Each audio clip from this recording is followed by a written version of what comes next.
Pierre Jovanovic, bonjour. Bonjour. Un des derniers livres qui est sorti aux éditions Le Jardin des Livres, c'est Le mensonge universel. Alors, on nous aurait menti. On nous aurait dit Adam et Ève, et c'est pas vrai. En gros, pour résumer d'une façon très rapide le livre, c'est ça que vous dites, c'est-à-dire que non, ce qu'on vous a appris, que ce soit en religion chrétienne ou juive ou musulmane, c'est, attendez, la Genèse était déjà écrite bien avant, c'est ça ? Absolument, elle était déjà écrite grosso modo 3000 ans avant Jésus-Christ, donc bien avant que les Hébreux, les Juifs aient inventé leur écriture. Et le livre de la Genèse, donc Adam et Ève, n'est qu'une adaptation, une très mauvaise adaptation et surtout une très mauvaise traduction d'un texte sumérien dans lequel un dieu s'empoisonne dans un jardin et dans lequel il donne naissance par sa côte à une petite déesse. Alors, on va faire un peu d'histoire, on est obligé. Alors, le Sumérien, c'est un peuple ancien qu'on peut représenter en gros du côté de l'Irak, grosso modo. Absolument, la Mésopotamie. 3500, on peut même dire 4000 ans avant Jésus-Christ, sans problème. Le berceau de l'humanité. Le berceau de l'humanité, et personne ne connaissait l'existence des Sumériens avant les grandes découvertes du 19e siècle, vers 1800, 1830, etc. Et c'est là que, pour la première fois, la civilisation sumérienne a surgi du sable et que les sumérologues ont commencé à décrypter ces signes mystérieux et qui étaient considérés comme diaboliques à l'époque. Les signes, il y a une représentation, et on le retrouve aussi dans vos livres sur Enoch, on voit carrément le tableau qui reprend les signes sumériens et leur évolution, mais avec peu de signes. Finalement, ça doit être hyper compliqué à traduire, parce que il y a quoi ? Il y en a une douzaine à peu près, pas plus ? Oh, il y en a plus que ça, mais au début, effectivement, on peut dire que c'était surtout des pictogrammes. Par exemple, pour représenter une femme, c'était un sexe de femme, tout simplement. Marcher, c'était un pied, la tête, c'était un pied, la bouche, c'était la bouche. Enfin bon, ça n'allait pas plus loin. Et donc, progressivement, ça s'est élaboré, par exemple, pour dessiner pour un temple de Ninursag, qui est une déesse. Donc, c'était le signe femme, donc avec un toit au-dessus. Ça a une évolution logique. Et ensuite, exactement comme l'Égyptien, il y a une évolution dans l'écriture. En fait, c'est plus les scribes à leur vitesse d'écriture qui ont permis aux Sumériens d'évoluer qu'autre chose. Pareil pour les caractères chinois qui ont évolué de siècle en siècle. Alors, le texte qui a été retrouvé a été écrit il y a de ça 4000 ans, ce texte qui explique la Genèse. Absolument. D'ailleurs, on considère, tous les spécialistes considèrent ce texte comme la Genèse sumérienne, tout simplement, puisque dans cette Genèse sumérienne, on retrouve tout le canon absolu hébreu. C'est-à-dire, vous avez un dieu ou une déesse qui prend de l'argile et qui va façonner l'être humain. Tout ça se passe bien entendu au même endroit, c'est-à-dire dans un jardin. On retrouve les mêmes fleuves. Les mêmes noms de fleuves que dans le livre de la Genèse. On retrouve, le même, péché, si je puis dire, enfin la même faute d'origine sexuelle de ces déesses. On retrouve exactement les mêmes choses. On retrouve le déluge, par exemple. Il faut quand même qu'on reprenne, alors parce que peut-être qu'ils ne connaissent pas la Genèse, alors on va reprendre le côté Adam et Ève, chrétien. De base, mais qui se retrouve aussi donc chez les juifs et chez les musulmans, à peu de choses près, et c'est à peu près la même chose. C'est la même chose, c'est le même texte. Donc il y a Adam, après Dieu a décidé de créer Ève en lui sortant de sa côte. Adam, il s'ennuie dans son jardin, il est triste, donc Dieu a enfoncé sa main dans son corps et a arraché une côte sanguillonnante, et donc de cette côte, il a formé la femme, afin que Adam ne s'ennuie plus, grosso modo. Et après, avec l'arrivée de cette femme, c'est là où le malheur arrive, et là, c'est le drame. Donc l'arrivée de la femme, c'est comme sur les marins qui étaient très superstitieux à propos de la présence des femmes sur leur bateau. Donc cette femme grandit tout d'un coup, le rédacteur du livre de la Genèse ne dit pas grand-chose à ce sujet. Et puis un jour, donc, Adam et Ève se retrouvent devant l'arbre auquel ils n'ont pas le droit de toucher. De la connaissance. L'arbre de la connaissance. Et bien entendu, Ève va craquer, elle va prendre le fruit, la pomme, cette célèbre pomme, elle va goûter sa saveur, et à partir de là, boum, elle découvre qu'elle connaît. Et la première chose qu'elle connaît, la première chose qu'elle découvre, voyez-vous, c'est qu'elle est nue. C'est un peu complètement rocambolesque, c'est un peu aberrant comme idée, mais en même temps, du point de vue littéraire, je veux dire, on a quand même 2000 ans, si vous voulez, d'admiration pour la formidable créativité de cet auteur, qui finalement n'est qu'un pur plagiaire, hein, comme le montrent les grands spécialistes du sumérien, mais qui n'osent pas en parler. Alors, on termine avec la Genèse qu'on connaît tous, qu'on nous a tous appris étant petits. Hein, c'est les cathos les plus modérés, dirons-nous, ont toujours laissé sous-entendre qu'il y avait un côté très mythologique dans la Genèse d'Adam et Ève. N'ont pas dit qu'il fallait y croire à 100%, mais qu'il fallait en prendre que les symboles.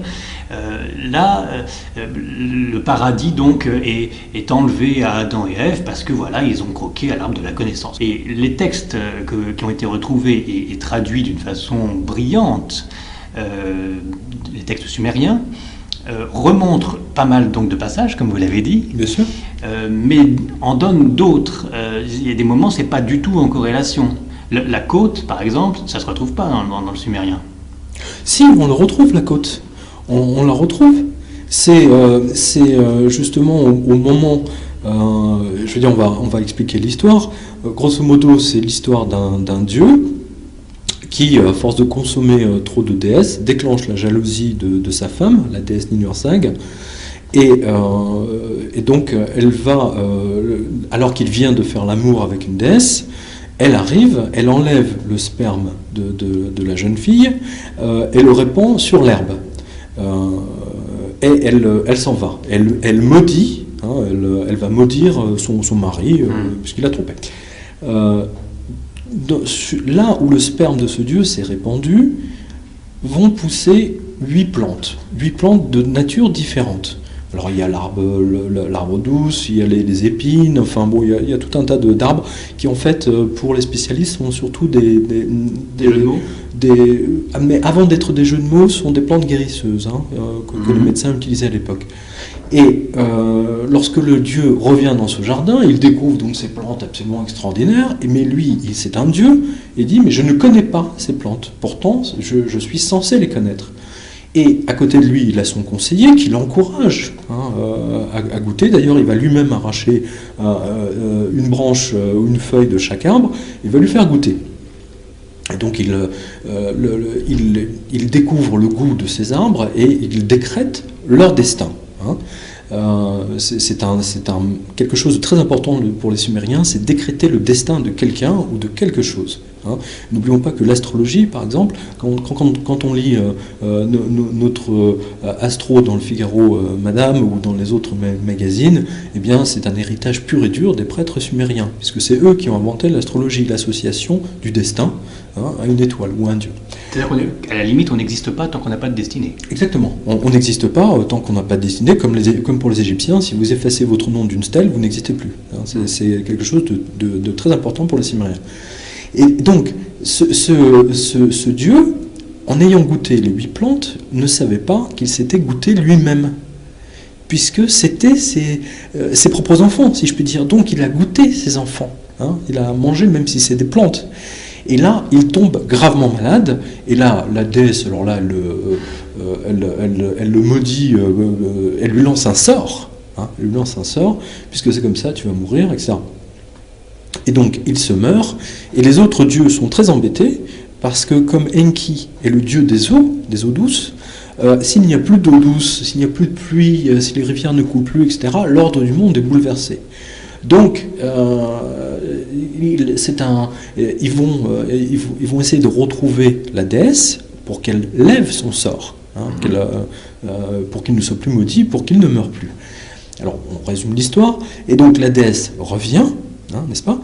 Elle revient, elle se déshabille, parce qu'elle sait que lui, il s'est mangé lui-même, qu'il est en fait tombé enceint de lui-même quelque part.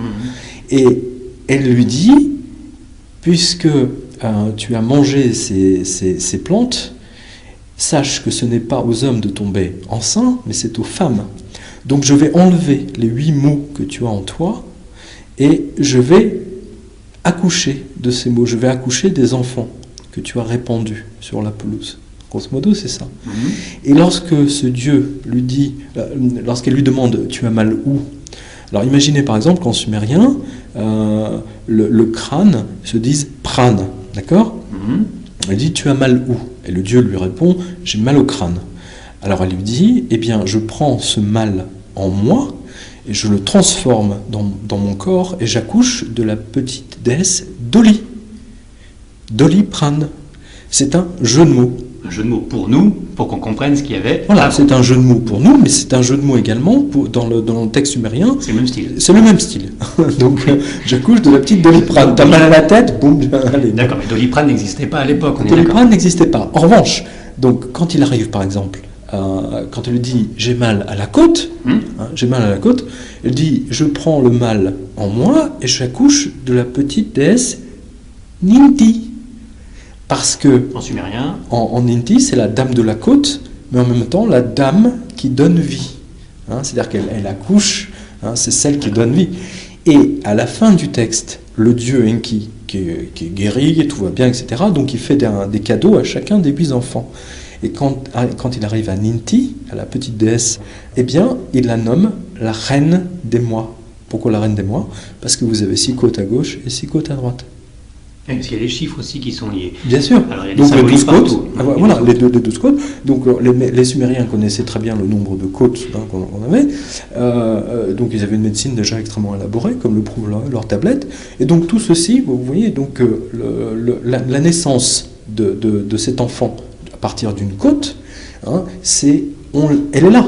Elle est là parmi d'autres. Parmi d'autres déesses. Parmi d'autres. Déesses. Voilà, exactement. Et le rédacteur hébreu, lui, n'a retenu que celui-ci. Et a modifié le texte, c'est-à-dire que là, l'erreur vient d'un homme, c'est un homme qui a péché, si pour utiliser un terme judéo-chrétien, alors que la femme n'a rien fait, au contraire, c'est elle qui sauve la situation. Qui se fâche, mais qui rattrape le coup. Qui se fâche, mais qui rattrape le coup, si on peut dire. Et dans le texte hébreu, en revanche, là, tout a été changé, et tout a été orienté d'une telle façon pour rendre la femme coupable de tout. Mais alors, le texte sumérien, qui se termine bien, donc tout va bien, il y a des petites déesses supplémentaires de créer, et tout va bien, date dans les années moins 4000, 4000 avant Jésus-Christ, et le texte écrit en hébreu, c'est dans les... 1500 avant Jésus-Christ. Donc effectivement, il y a du bouche à oreille, il n'y avait pas beaucoup d'écriture. Enfin, 1500, l'écriture hébraïque date de 1500. La rédaction de ces textes-là, selon les différents spécialistes mondiaux d'écriture hébraïque, date de grosso modo 900 avant Jésus-Christ. Donc vous voyez que c'est quand même vraiment très récent, si on peut dire. Oui, donc c'est extrêmement récent. Ça a le temps d'être détourné sans même que... Totalement. C'est des rédacteurs dont on ne connaît pas le nom, les rédacteurs hébraïques, c'est J, c'est J, les spécialistes l'appellent J ou E. Bon, ça n'a aucun rapport avec Judas, c'est pas le même J. Non, pas du tout. Enfin, si, c'est un petit rapport quand même. Parce que... Mais en gros, ce que vous dites, c'est que le texte de base, le véritable texte de la Genèse, en tout cas le plus ancien, c'est celui qui a été écrit en sumérien et qui raconte ce que vous venez de dire. Absolument. D'ailleurs, on retrouve un autre texte, puisque dans la Bible, dans le livre de la Genèse, au chapitre 6, vous avez les anges qui se révoltent, les anges qui se rebellent, et qui descendent sur terre pour faire l'amour aux humaines. Certains anges. Les anges rebelles. Eh bien, qu'est-ce qu'on a dans le texte sumérien, dans le texte de la Genèse sumérienne? Nous avons justement une catégorie d'anges qui se rebellent contre l'ordre établi, contre le Dieu suprême, parce qu'ils ont trop de travail. Et justement, les dieux donc se réunissent et disent, nous allons prendre de l'argile et nous allons créer 7 êtres humains, on va créer 7 mâles et 7 femelles, et on va les réunir en couple, et ils vont faire des petits, et c'est eux qui vont travailler pour nous, et comme ça les anges pourront se reposer. Et dans votre livre, vous faites l'analogie avec la création de robots par les êtres humains pour, au lieu de travailler nous en tant qu'êtres humains, eh bien on fasse travailler des machines qu'on aurait créées. C'est un peu le même principe. Et c'est exactement le même principe. Et là, je fais effectivement une référence à Philippe K. Dick pour son livre qui a donné le film Blade Runner, que tout le monde connaît. Et puis plein d'autres auteurs de science-fiction. Donc, on nous a menti et on travaille sur une base judéo-chrétienne qui serait fausse, la Genèse. Qui est fausse. C'est perturbant, mais historiquement, c'est imparable. Historiquement, personne... Je veux dire, aujourd'hui, d'abord, avant toute chose, je ne suis pas le premier à le dire. Quand même, les plus grands sumérologues, je crois que le plus grand sumérologue de tous les temps, c'est Samuel Noah Kramer, pour lequel, je veux dire, Kramer, c'est lui qui a popularisé quand même Sumer. Eh bien, il a essayé de le dire, il l'a dit à plusieurs reprises, dans maints travaux universitaires, d'ailleurs, tous les travaux sont cités dans mon livre, mais il n'a jamais osé publier un livre.